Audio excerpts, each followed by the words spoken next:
Pajjiżna jinsab salib it-toroq u jekk ma titfassalx strateġija li tħares lejn il-kwalità tal-ħajja se nilħqu punt illi ma nistgħux noħorġu minnu. Sostna dan il-President tal-Kamra tal-Kummerċ l-STČARRIÁ meta kien ippreżentat l-istħarriġ annwali tal-EY fejn insista li l-Gvern qed jirriskja li jara kollas tas-servizzi finanzjarji u l-infrastruttura.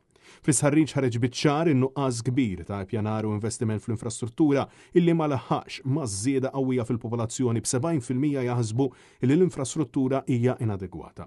Dan fil-waqt li n-negozji li pparteċipaw saħqu illi l-inqas affarijiet li jattiraw investiment lejn pajjiżna huma s-sistema ta' trasport u loġistika fl-infrastruttura b'16% biss huma sodisfatti bit-trasport f'Malta l-inqas livelli fl-aħħar 10 snin. Isegwi in-nuqqas ta' ħaddiema lokali bl-edukazzjoni meħtieġa kif ukoll ir-reputazzjoni u trasparenza politika illi qed ixxekkel l-investiment. U minkejja n-narrattiva tal-Prim Ministru Robert Abela illi l-gwerra fil-lvant tal-Ewropa kienet tapis fuq l-ekonomija u l-investiment f'pajjiżna huwa biss 1% l-effett illi l-invażjoni Russa fl-Ukrajina tista' taffettwa fuq l-investiment fil-Gżejjer Maltin.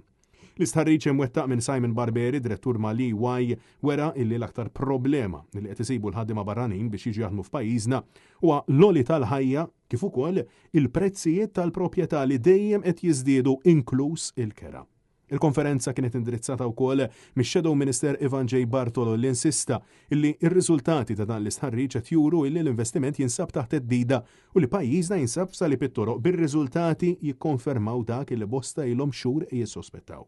Bartolo insista illi l-gvern ġdid nazzjonalista lest illi jmexxi l-pajjiż f'direzzjoni li toffri soluzzjonijiet ċari u effettivi. The Nationalist Party, together with our leader Dr. Bernard Grech and my colleagues within the parliamentary group, are ready to steer this nation in a new direction.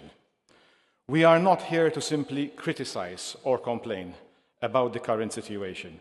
We are here to offer solutions, to present a bold vision for Malta and its future. Intant, f'messaġġ irrekordjat, il-President tal-Parlament Ewropew Roberta Metsola saħqet dwar il-ħtieġa li jkollna investituri li jkunu liberi fl-innovazzjoni, li jafdaw fil-liġi u f'min imexxi u jkunu immexxija minn direzzjoni b'viżjoni. And that is why we need to make the necessary changes by establishing clear, consistent rules.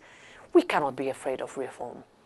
I want our country to be a place where people want to live, work and invest, like it should be. Above all, if we want this plan to work, we need to invest in our people.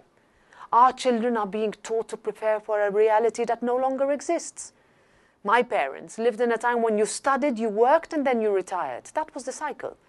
But my children, your children will need to study, then work, then retrain, then work again, learn something new and work somewhere different.